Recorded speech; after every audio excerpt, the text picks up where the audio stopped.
ಹೌದು ಬಿಡದಿ ವಿಷಯ ಬಿಡದಿ ಒಂದು ನಿಮಿಷ ಅದಕ್ಕೆ ಉತ್ತರ ಕೊಡ್ತಾ ಇದ್ದೀನಿ.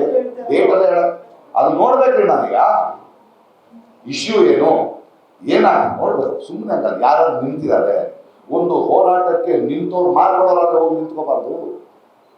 ನಾನು ಕಾಯ್ತೀನಿ, ನೀವು ಗೊತ್ತಿಲ್ಲ ರಾಜಕೀಯ ವಿರುದ್ಧ ಹೋರಾಡ್ತಾ ಇರ್ತಾರೆ, ಅವ್ರವ್ರು ನಿಂತ್ಕೊಂಡ್ರೆ ಟಕ್ಕ ಮಾಡ್ಕೊಂಡ್ಬಿಡ್ತಾರೆ. ಸೊ ಅವ್ರ ಜೆನ್ಯುನಿಟಿ ಏನು ಈವನ್ ಇದರ ಸಮಸ್ಯೆ ಆದವರು ದೇವನಹಳ್ಳಿ ರೈತರು ಅಂತಾಗ ನೀವು ದೇವನಹಳ್ಳಿ ನೀವು ಮುಂದಿರಿ ಅಂದ್ರೆ ನನಗೆ ಟೈಮ್ ಬೇಕು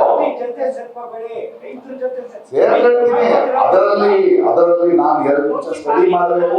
ಹೋಗೋಕ್ ಮುಂಚೆ ಸುಮ್ಮನೆ ಹೋಗಿ ದುಮ್ಕಲ್ಲ ಸ್ಟಡಿ ಮಾಡ್ತೀನಿ.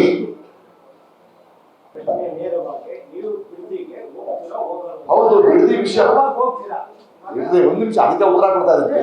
ಡೇಟ್ ಎಲ್ಲ ಹೇಳ ಅದು ನೋಡ್ಬೇಕ್ರಿ ನಾನೀಗ ಇಶ್ಯೂ ಏನು ನೋಡ್ಬೇಕು. ಸುಮ್ಮನೆ ಅಂತ ಯಾರಾದ್ರೂ ನಿಂತಿದ್ದಾರೆ ಒಂದು ಹೋರಾಟಕ್ಕೆ ನಿಂತವ್ರು ಮಾರ್ಕೊಳ್ಳೋರಾದ್ರೆ ಹೋಗಿ ನಿಂತ್ಕೋಬಾರ್ದು. ನಾನು ಕಾಯ್ತೀನಿ, ನೀವು ಗೊತ್ತಿಲ್ಲ ರಾಜಕೀಯ ವಿರುದ್ಧ ಹೋರಾಡ್ತಾ ಇರ್ತಾರೆ, ಅವ್ರವ್ರು ನಿಂತ್ಕೊಂಡ್ರೆ ಟಕ್ಕ ಮಾಡ್ಕೊಂಡ್ಬಿಡ್ತಾರೆ. ಸೊ ಅವ್ರ ಜೆನ್ಯುನಿಟಿ ಏನು ಈವನ್ ಇದರ ಸಮಸ್ಯೆ ಆದವರು ದೇವನಹಳ್ಳಿ ರೈತರು ಅಂತಾಗ ನೀವು ದೇವನಹಳ್ಳಿ ನೀವು ಮುಂದಿರಿ ಅಂದ್ರೆ ನನಗೆ ಟೈಮ್ ಬೇಕು ಸೇರ್ಕೊಳ್ತೀನಿ. ಅದರಲ್ಲಿ ನಾನು 2 ನಿಮಿಷ ಸ್ಟಡಿ ಮಾಡಬೇಕು. ಹೋಗೋಕ್ ಮುಂಚೆ ಸುಮ್ಮನೆ ಹೋಗಿ ದುಮ್ಕಲ್ಲ ಸ್ಟಡಿ ಮಾಡ್ತೀನಿ.